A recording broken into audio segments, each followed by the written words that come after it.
On y retourne. Avant de parler du métaverse, là, largement. Non, est-ce que vous avez... je suis sidéré par l'histoire de la Société Générale, en fait. Pas tellement sidéré par le fait qu'ils s'en aillent. Bon, voilà, ils s'en vont. De Russie. Mais en fait, la façon dont ils ont été contraints de le faire, donc à l'arrivée, en fait, les injonctions de l'Occident sur les acteurs amènent à enrichir un des gars qui est sans doute le plus proche de Poutine, enfin, pas très très loin. Je ne sais pas si vous avez regardé ça. Oui, c'est normal qu'ils partent à tout prix. Moi, je pense que ce sont des erreurs majeures de stratégie long terme. Enfin, on n'est pas... on peut pas se permettre de... C'est un pari qui a été pris en 2006, hein, la Société Générale et la Russie. Hein. Oui, mais... À un moment où tu peux penser... C'est forcément des paris long terme. Quand on est dans des pays... Enfin, on parle d'un des plus grands pays du monde, etc. C'est pas possible de laisser la place à ce point et de façon aussi rapide à d'autres puissances. Ah oui, tu veux dire c'est de partir qui a été l'erreur.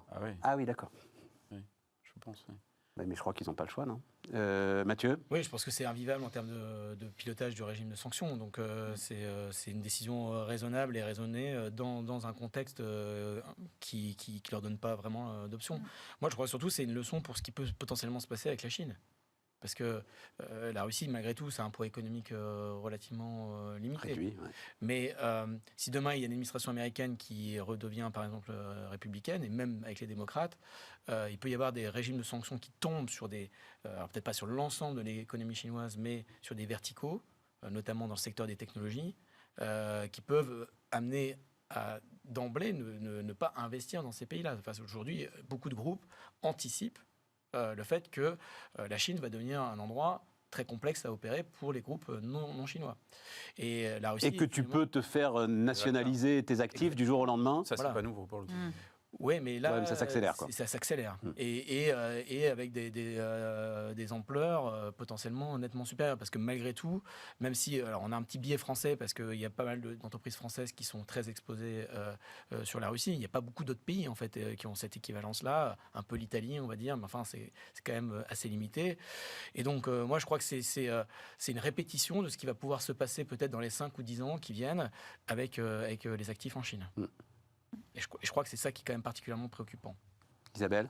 Oui, je crois que chaque entreprise fait face à ses contraintes et à la contrainte que aussi met la Russie sur ses entreprises. C'est-à-dire qu'il y a aussi une loi qui est en train d'être votée qui dit que les dirigeants des entreprises qui auront pris des sanctions contre la Russie pourront être condamnés. On ne sait pas trop à quoi, mais enfin, ça risque de pas être sympathique. Donc ça peut être de la prison, ça peut être des grosses amendes, etc. Donc vous travaillez pour une entreprise qui quitte la Russie ou qui la sanctionne, et vous-même sur place, vous êtes sanctionné.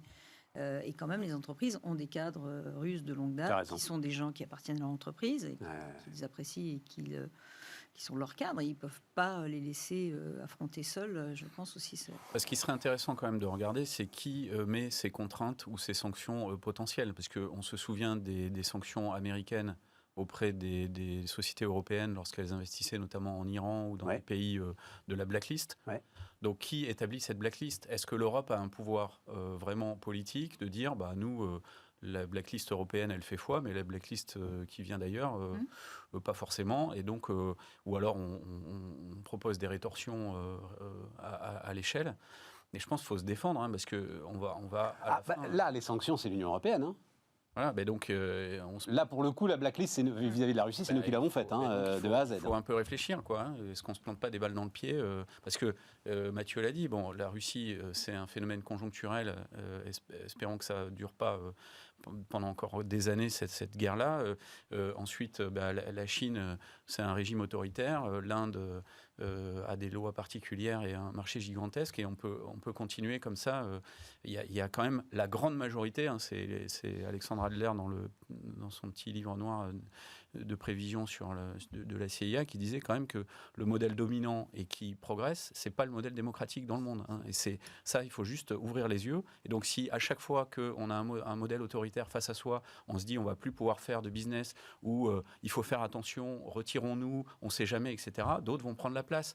Et donc à la fin, on va se retrouver entre nous en Europe avec une situation quand même dramatique. Donc, Oui, parce que là, c'est très médiatisé, parce qu'évidemment, comme c'est une guerre, on voit, mais ce qui se passe sur Exactement. l'Afrique, c'est pareil. C'est-à-dire que le retrait de Bolloré sur l'Afrique, c'est la mise en place d'un régime de sanctions et de règles de conformité qui se mettent en place. Mais bon, voilà, ces règles extraterritoriales, elles vont se développer. L'Union européenne, comme tu l'as dit, Stéphane, développe ses propres règles extraterritoriales désormais, et la Chine fait pareil. Donc en fait, on rentre dans une séquence un petit peu différente. Mais moi, je pense que pour la Russie, de toute façon, ça devient la Corée du Nord d'un point de vue économique pour de très très longtemps. Enfin, je veux dire, au-delà de ce qui va se passer pour rétablir une confiance dans un nouveau régime. On ne sait d'ailleurs pas quand est-ce qu'il arrivera, et même quand il va arriver, il va falloir montrer des sacrées preuves de crédibilité pour revenir dans le jeu. C'est cramé. Et après, il y a les réactions des consommateurs aussi, parce que quand on a des enseignes grand public, on l'a vu, il y a eu quand même un peu de chaos sur 2-3 enseignes du retail Leroy Merlin. en France, y compris au sein des employés eux-mêmes. Mais bien C'est sûr. pas que les consommateurs, c'est aussi les employés qui disent on ne peut pas accepter de cautionner ce genre de choses. Ouais. Donc c'est pas que de la sanction juridique. Il y a quand même l'émotion par rapport à quelque chose qui est évidemment extrêmement puissant. Le fait est que, je ne sais pas si c'est bien ou pas bien, mais le boycott est assez limité en fait des enseignes. Mais sinon sur les sanctions qui vont devenir Comment ça, tu dis le boycott est limité des sur les enseignes? baisses de vente, je ne crois pas qu'il soit. Ah oui, mais le truc qui se passe, enfin en tout cas, c'est ce que Leroy Merlin racontait, c'est que les gars viennent acheter leur tournevis et insultent le type à la caisse Oui, bien parce sûr. qu'il travaille avec la Russie, tu vois. Ça, Enfin, c'est insupportable, quoi, pour les équipes en interne. Insupportable. Mais c'est vrai qu'effectivement, tu parlais du renforcement des sanctions. Je pense qu'on rentre dans un monde où il y aura de plus en plus de sanctions et de plus en plus de refermeture des grandes zones sur elles-mêmes, et avec des commerces qui seront entre les pôles plutôt démocratiques ou entre les pôles non démocratiques, même si ça va se faire petit à petit. C'est ce que disait Larry Fink quand il parlait de la fin de la mondialisation. C'est ce qu'il dit, qui a ouais. commencé plutôt en 2008 que l'année dernière, mais enfin qui a 2 ans avec le Covid, mais qui continue à réduire. Les Je trouve quand même échanges qu'il y a une internationaux certaine se naïveté là-dessus, relocalisent. parce que L'Europe, c'est finalement, grand, hein. l'Europe est restée ouverte aux 4 vents pendant les 20 dernières années ou les 30 dernières années. Eh ben, il est temps que ça se referme. Et tout d'un coup, on découvre ça, en fait. C'est sévère, là. Ah ben, je suis Enfin, sévère. on en parle parce que- depuis un moment, quand même. Je suis des- sévère parce que typiquement, c'est la raison pour laquelle on n'a pas créé de géant du numérique en Europe. On n'a pas, on s'est fait laminer sur le hardware, on s'est fait laminer sur le software, on s'est fait laminer sur la techno en général. C'est précisément parce que d'autres concurrents avec des coûts marginaux très très bas sont arrivés en conquête sans vraiment de contraintes. Et ils ont adoré ce moment-là, que ce soit les Chinois ou les Américains. Et on a regardé ça avec une doctrine focalisée sur l'intérêt du consommateur, qui était la doctrine européenne, et de laquelle on n'est toujours pas sorti. Donc, Sur l'intérêt du consommateur et sur l'intérêt du commerce extérieur allemand. absolument. Ah, tout à fait. Exactement. C'était les deux moteurs de la construction. Mathieu. Moi, je pense qu'on va assister probablement à une séquence évidemment de divergence entre les grands blocs régionaux, mais aussi ça veut dire un rapprochement entre les puissances de l'OTAN. C'est-à-dire qu'en fait, on va prolonger l'OTAN militaire par un OTAN économique et un OTAN énergétique. Et donc ça commence à se mettre en place. On voit les centrales d'achat sur les contrats d'énergie à la maille européenne, mais avec une approche très négociée avec les Américains. Donc, contrairement à ce que tu viens d'évoquer, je pense qu'en fait, on va être de plus en plus dans les taux juridiques formatés par les Américains, parce qu'on va être dans un ensemble de plus en plus intégré. Et ça, à mon avis, ça me paraît la seule réponse possible vis-à-vis du bloc chinois notamment. Mais ils le veulent, ça, les Américains, eux? Je pense qu'ils n'ont pas le choix. Je pense que en tout cas, un certain nombre de grandes entreprises américaines me semblent vraiment le vouloir. Voilà. Donc après, c'est une question d'influence sur les politiques publiques. On évoquait juste avant les grands de la tech américaine. Aujourd'hui, les marchés européens, pour eux, sont vitaux dans la capacité à asseoir leur leadership. Amazon a besoin de l'Europe pour se développer. En tout cas, les déclarations récentes de von der Leyen sur l'accès aux données, notamment vis-à-vis du Safe Harbor et du RGPD, vont dans le sens que tu décris. Et je pense que ce n'est pas très rassurant pour les citoyens européens par rapport à la confidentialité, par rapport à la culture même de ce que l'on conçoit comme étant la sphère privée et la sphère des données sensibles européennes. Je pense qu'effectivement, tu as probablement raison, Mathieu, mais moi, je ne suis pas très rassuré par ça. Et je pense qu'on va vite... Mathieu non plus, je crois. Pardon, je t'ai coupé, vas-y, Luc. Voilà. Alors, non, mais ça nous amène à... C'est notre fameux métaverse, justement. Oui, juste un point, ce qui bloque aujourd'hui, en réalité, c'est l'agriculture. Pour aller vraiment plus loin dans cette séquence de rapprochement, c'est pas un problème de RGPD ou même de volonté des entreprises. C'est l'acceptation de transit bœuf aux hormones, l'acceptation des OGM, etc. C'est ça qui bloque en réalité aujourd'hui. Mais qui bloque quoi? La capacité à avoir un nouveau traité de commerce transatlantique qui me semble, à mon avis, qui arrivera d'une façon ou d'une autre. Moi, je ne suis pas persuadé de ça. Je pense que l'Europe a vraiment une troisième voie à jouer, que c'est faisable. Et il faut peut-être se reconcentrer sur moins de pays qui sont capables de donner du drive un peu plus fort sur une intégration plus poussée en Europe. C'est clair qu'à 27, c'est quand même compliqué. Avec 30 un ans consensus, qu'on parle de c'est ingérable. ça. 30 ans qu'on parle de ça. Bah oui, mais... Et surtout, on va devoir accueillir des nouveaux pays. On va devoir accueillir la Moldavie, on va devoir accueillir... Oui, mais ce qui peut aller dans le sens quoi d'une recomposition concentrique. Exactement. Mais enfin, tu sais, je suis plus vieux que toi. J'ai fait mon service militaire en 1986 à l'ambassade de France à Ankara. Et on parlait à cette époque-là de fusion. On parlait à cette époque-là de fusion, c'était la France-Allemagne. Oui, mais moi je suis. Et on allait fusionner les ambassades dans des pays, notamment comme la Turquie, où l'influence française était très réduite, l'influence allemande très forte. Et donc on allait fusionner les ambassades, on allait fusionner la diplomatie, et ça allait être. Moi, je Il y a toujours une ambassade de France à Ankara. Bien sûr, je serais très fan de ce scénario. Je l'ai écrit d'ailleurs dans la presse. Je pense qu'on n'a pas le choix que de s'intégrer beaucoup plus sur quelques pays européens. Et sinon, ce qui va se passer, c'est que non seulement il va y avoir le split entre les grandes plaques, mais l'Europe va exploser. Parce qu'elle sera incapable de prendre des décisions et des positions politiques. Ce qui est, pour moi, le symbole le plus fort de tout cela, c'est notre siège à l'ONU. Combien de Français est-ce que tu es prêt à partager, tu vois, avec, j'en sais rien, l'Allemagne, l'Italie, l'Espagne, les membres fondateurs, le siège à l'ONU de l'Union européenne? Il aurait été bien qu'au moment où la France en a parlé, il y ait un peu de répondants côté allemand. Mais non, mais c'est dans le pays, enfin, c'était... Tu te souviens pas des éditoriaux furieux de tous les journaux sur l'idée qu'on abandonnait notre souveraineté, sur l'idée, enfin... Oui, bien sûr, mais enfin, on n'aura rien sans rien. Donc, à un moment donné, il va falloir faire un pas et puis accepter que les Allemands en fassent un aussi. Je pense qu'Angela Merkel n'était absolument pas dans cette dynamique-là. On ne va même pas lâcher le Parlement européen à Strasbourg. Oui, on ne va même pas avoir un seul Parlement européen. Allez, le métaverse. Donc, Epic Games, créateur de Fortnite, qui lève 2 milliards d'euros. Ça m'a fait marrer, moi, auprès de Lego et de Sony. T'as vraiment le choc des deux mondes, quoi. Lego et Sony, c'est notre jeunesse. Fortnite, moins, malheureusement. Enfin, en tout cas, la mienne. Oui, voilà, c'est ça. Donc, pour accélérer dans le métaverse, nous sommes lancés dans une course aux milliards d'utilisateurs, dit le patron d'Epic Games. Donc, course entre Epic Games... Facebook, enfin Meta, d'autres acteurs, j'imagine. Google doit être dedans aussi.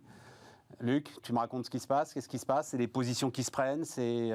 Donc, pour bien comprendre, parce que je pense qu'on a besoin encore, moi en tout cas, un tout petit peu de pédagogie là-dessus. C'est-à-dire, chaque puissance technologique, on va dire ça comme ça, chaque plateforme veut créer son métaverse. Oui. Voilà, ça va être son pays virtuel. Son contexte technologique. Son contexte technologique. Avec de l'infrastructure software, des applications au-dessus et des casques ou des devices qui, au-delà du smartphone, permettent d'y accéder. Ce seront des mondes fermés? Ce sont des mondes fermés de fait, puisqu'aujourd'hui, il n'y a pas de standard qui s'impose. Il y a de l'interopérabilité sur les crypto-monnaies notamment et sur un certain nombre de transactions basées sur la blockchain. Mais après, quand on parle de métavers, on parle de ce que j'ai décrit par couche. Là, on est sur des univers qui ont leur cohérence. En tout cas, c'est le cas de Facebook avec Meta, qui a sa cohérence depuis l'infrastructure jusqu'au casque de réalité virtuelle qui permet d'accéder à ça. Et les acteurs du jeu, qui sont les premiers à vraiment se lancer à corps perdu dans ces technologies, c'est First Takes All également, sont dans une dynamique de gigantisme et d'attraction maximale des joueurs et des mais c'est ce membres, qu'il dit. des participants. Milliards etc. d'utilisateurs, course aux milliards Et d'utilisateurs. donc probablement que là aussi sur Métavers, comme on en a parlé au niveau économique avec le split qui est en train de se dessiner quand même, qui est un peu effrayant mais qui arrive, probablement que sur Métavers il y aura quand même des grandes plaques aussi technologiques qui vont séparer les expériences. Après, juste un dernier mot, c'est sur l'afflux de capitaux. Je discutais la semaine dernière j'ai publié d'ailleurs un article là-dessus sur les DAO, Decentralized Autonomous Organization. Donc c'est la capacité de lancer sur la base de smart contract une entreprise. Donc ça se passe pas au Delaware, mais ça se passe au Wyoming. Vous pouvez lancer une LLC, donc l'équivalent d'une société anonyme, sur blockchain, ce qui ne fait pas d'elle qu'elle est efficace, puisque derrière, il faut quand même amener de la gouvernance. Mais la personne qui était très en pointe sur ces sujets-là, avec laquelle je discutais, me disait on voit un afflux d'investissements gigantesques sur ces sujets-là, pour des gens qui ont compris que le futur de l'économie allait se jouer là. En tout cas, eux en sont convaincus, et qui ne souhaitent plus ramener leurs capitaux dans l'économie, je dirais, traditionnelle. Et ça, c'est très intéressant. Et je termine là-dessus. Il m'expliquait qu'on était en train de passer, en tout cas, il l'observait, d'une notion d'entreprise ou d'association à but non lucratif à une notion nouvelle de communauté. Et communautés qui peuvent contracter avec potentiellement des milliers, des centaines, des milliers, des dizaines ou des centaines de milliers de membres, sur la base de ces nouveaux contrats de manière extrêmement fluide. 2 milliards ? Oui, bah, ça a comparé avec les 10 milliards annuels investis par Meta. Enfin, Ouais. Voilà. Non, mais je pense que c'est assez logique. Aujourd'hui, on travaille sur... En gros, on sait qu'il y a à peu près déjà 150-200 métaverses qui ont une chance de survivre à la fin dans les 5, 6, 7 qui resteront peut-être un peu moins. Donc l'enjeu, il est effectivement, comme l'a décrit Luc, pas mal sur les sujets d'interopérabilité. Il y a l'importance des métaverses et des écosystèmes et des gateways pour accéder à cela, mais il y a aussi des plateformes transverses qui vont se monter pour faire des NFT factory, pour faire des univers factory, parce qu'on ne va pas s'amuser à redévelopper dans chaque métaverse sa propre boutique, donc, parce que c'est comme un peu aujourd'hui sur un téléphone ou son avatar. C'est-à-dire qu'en fait, aujourd'hui, quand on est producteur d'une app, qu'on a à se taper Android et iOS, on n'a pas forcément envie de se taper 10 environnements. Donc à la fin, il y aura ces espaces de créateurs de NFT et d'univers qui vont jouer un rôle aussi important que ceux qui vont eux-mêmes opérer ces grands espaces. Là, le point particulier, c'est que c'est le monde du jeu vidéo qui quand même a la main pour formater les codes et la façon dont ils vont opérer.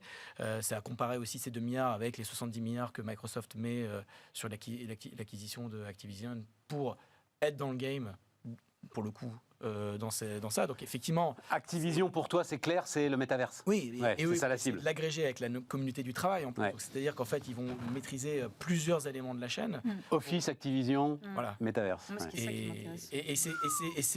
Et c'est là-dessus que ça va se jouer.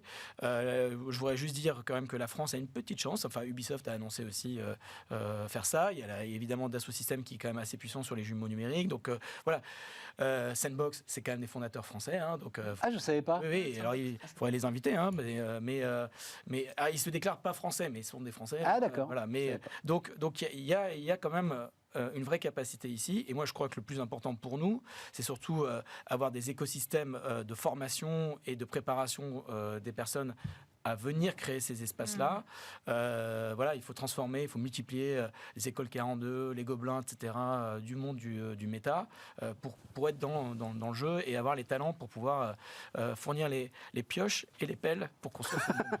AXA qui... j'ai eu la chance de discuter avec la DSI là-bas, à la Défense, donc ils ont acheté un petit terrain sur Sandbox, un peu comme tout le monde. Comme Carrefour. Parce que c'est ça qui est intéressant. Ouais, c'est pas très cher d'ailleurs, parce que je vous le donnerai pas parce qu'il m'a juré que ça devait rester confidentiel. Mais en fait, c'est pas très cher. Je pensais que c'était cher, c'est pas très cher. Non, juste le point intéressant, il me disait si tu veux aujourd'hui attirer les développeurs, il faut que t'aies.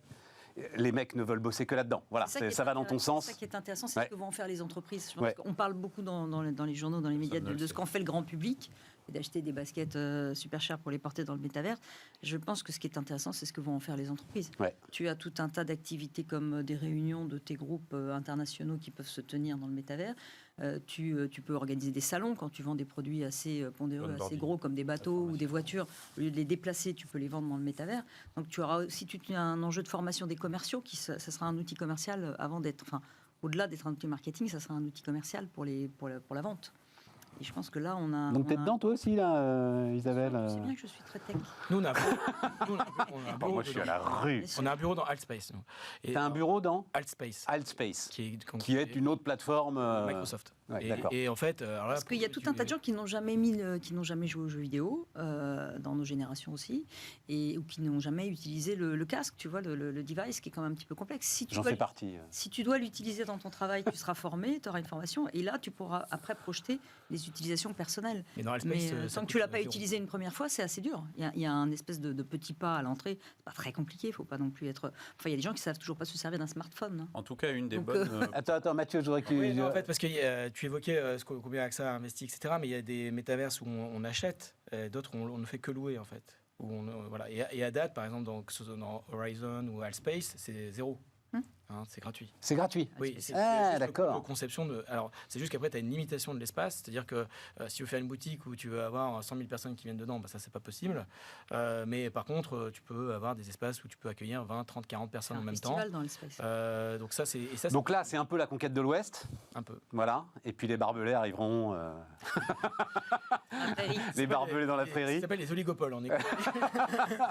Non, mais il va y avoir à un moment, la régulation va tomber là-dessus, comme sur le reste. Oui, mais là aussi, l'administration américaine, je pense qu'ils ont une approche très très coopérative avec les plateformes. Le président Macron a déclaré qu'il fallait un métaverse européen. Ouais. Bon, j'ai pas regardé, j'ai pas trouvé le détail, mais ça se décrète pas, ça. Il faut la boîte pour le faire. Surtout, justement, c'est contraire à l'esprit de ce que c'est. C'est-à-dire, c'est comme si on disait, je veux un Internet européen. Ouais. Bon, je crois que ça a pas. Enfin, tout le monde comprend bien que ça n'a pas forcément énormément de sens. Mais par contre, il y a un enjeu effectivement de régulation qui va venir assez rapidement, qui va se concentrer sur les sujets d'identité et puis le blanchiment d'argent, les transactions financières. Mais est-ce que Dassault Systèmes ne devrait pas faire, parce que voilà, on connaît tous Dassault Systèmes, effectivement, les jumeaux numériques, la simulation, See What You Mean, etc. Est-ce qu'ils ne devraient pas faire eux aussi leur métaverse, justement? Qu'est-ce qu'ils attendent là? Déjà, ils ont fort à faire avec leur cloud. Donc en fait, c'est-à-dire qu'en fait, après, derrière, c'est des... Oui, c'est ça, il faut la puissance derrière. Voilà, donc c'est pas tous les acteurs qui ont cette capacité à faire et un cloud, en l'espèce un cloud souverain, et une plateforme logicielle, et en plus quelque chose qui a un espace très très ouvert. Et donc les 2 milliards, oui, c'est ça, c'est ce que tu disais, les 2 milliards d'Epic Games, c'est l'unité de mesure, quoi, en fait. Oui, vraiment, c'est la base. C'est la base, oui, voilà, c'est ça. Pour être dans le jeu. Luc? Non, je voulais compléter ce qui avait été dit sur la popularisation, enfin comment amener le grand public dans le métavers. Et je pense que une des chances de le faire à moyen terme, c'est par le collaboratif. Donc toutes les plateformes collaboratives vont permettre d'accéder à cette expérience-là. Alors les grands joueurs comme Microsoft ou Facebook annoncent des choses pour la fin de l'année. Et à partir de là, quand dans ton lien Teams ou autre, tu vas voir apparaître ces choses-là, ça risque d'enclencher fort. Et ça peut encore plus creuser l'écart avec les acteurs européens du domaine, quoi. Donc c'est vraiment un sujet qui va devenir un différenciateur très très fort. Et il n'y a pas de temps à perdre. C'est pour ça, Mathieu l'a très bien dit, il faut qu'on ait les écoles 42 ou les fabriques à développeurs de ces mondes-là chez nous, en Europe, le plus vite possible. Mais on les a.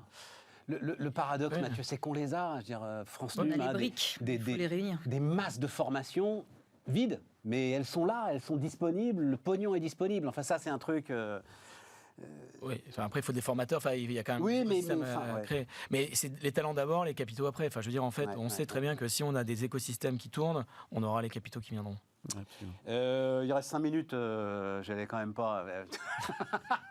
Non, mais donc tu es, je l'ai dit, le patron du Syntec. Comment ça s'appelle d'ailleurs? Syntec Cabinet de Conseil. Syntec Conseil. Ouais. Syntec Conseil. Non, on va pas refaire l'histoire. Quelle leçon tu en tires à l'arrivée, ce qui a quand même été, j'imagine, pour toi un choc, pour la profession un choc, la virulence du truc. Quelle leçon tu en tires à l'arrivée? On parle évidemment des cabinets de conseil. Nous, on est parti un peu naïvement dans cette histoire en se disant, bon voilà, il y a un besoin de transparence, on a d'explication, donc voilà. Et d'ailleurs, on a un métier qui est assez dans l'ombre et on n'explique pas toujours très bien, on n'est pas très bon pédagogue sur ce qu'on fait, quelle est l'utilité, etc. Donc on l'a vu un peu comme une opportunité de nous expliquer et sans aucun problème de transparence.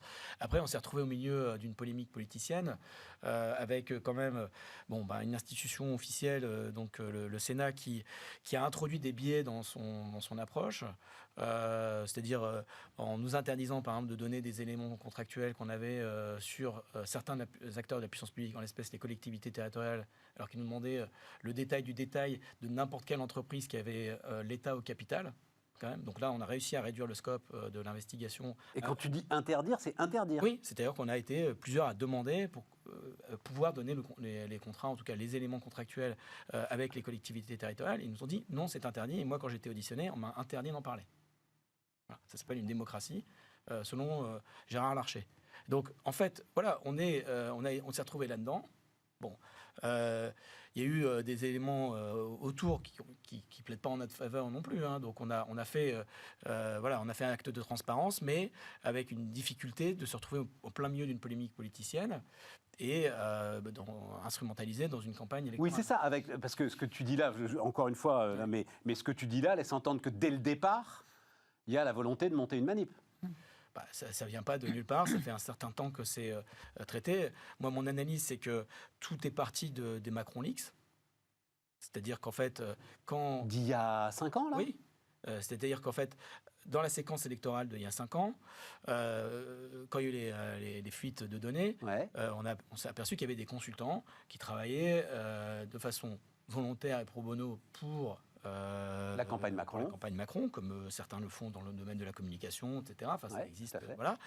Et en fait, il n'y a pas eu de temps pendant la campagne pour pouvoir réagir et aller enquêter, entre guillemets. Donc, il y a des choses qui se sont mises en place au fur et à mesure du temps pour essayer de voir si, quelque part, il n'y avait pas des formes de renvoi d'ascenseur entre des gens qui auraient potentiellement participé à la campagne il y a 5 ans et regarder s'il y avait des contrats qui étaient venus par la suite. Donc, je crois que c'est assez... Ce qui est assez légitime, mais oui. Derrière, ça dérive. Oui, mais enfin, là, il y a toute une machinerie qui s'est mise en place qui, finalement, agresse, entre guillemets, une filière qui compte 50 000 professionnels, qui, de fait, travaille assez peu pour la puissance publique, qui, quand travaille pour la puissance publique, ne travaille pas que pour une sensibilité politique, mais aussi pour des collectivités territoriales, la ville de Paris, la région Île-de-France, pour ne citer que ces deux collectivités. Et au fond, on nous a dit non, il faut parler que, en gros, des 3-4 contrats qui ont été donnés pendant la crise Covid. Voilà. Bon, donc encore une fois, je pense que derrière, on va essayer de travailler de façon apaisée dans un contexte post-électoral sur quel est notre rôle, quelle est notre utilité. Il va falloir refonder pour toi la relation entre l'État... Moi, je pense que le problème, en l'espèce, c'est pas nous. Le problème, c'est la vraie question, c'est la gestion managériale des hauts fonctionnaires ou du haut encadrement au niveau de l'État, qui aujourd'hui se désespère un peu. C'est-à-dire qu'en fait, aujourd'hui, il faut aller au-delà de la réforme de l'ENA, il faut repenser en fait à quoi servent les hauts fonctionnaires, dans quelle mesure ils s'inscrivent, est-ce qu'on a un spoil système, est-ce qu'on gère les carrières de ces personnes, ou on accepte qu'il y ait des allers-retours avec le privé. Enfin, ce sont ces questions-là qui sont posées. C'est pas les cabinets de conseil. Les cabinets de conseil représentent moins de 1% des allers-retours entre le public et le privé dans les hauts fonctionnaires. Ouais. Donc on n'est pas le sujet. Ouais. Mais par contre, là, il y a un vrai problème parce que moi, de mon point de vue en tant que citoyen, l'État doit pouvoir disposer des meilleurs talents pour répondre à ses missions stratégiques. Et là, moi, je ne dis pas qu'il faut qu'il n'y ait pas de cabinet de conseil. Je dis évidemment, les cabinets de conseil peuvent être utiles, mais il faut qu'il y ait une maîtrise au sein de l'appareil de l'État sur les fonctions principales et stratégiques de l'État. On est au bout, les amis. Il nous a amenés au bout, mais on en reparlera, on aura l'occasion d'en reparler. Merci beaucoup. Merci. Merci à tous. Donc demain, Aurélie Planex, et nous, on se retrouve non pas lundi, mais mardi pour continuer nos débats. Bonne soirée.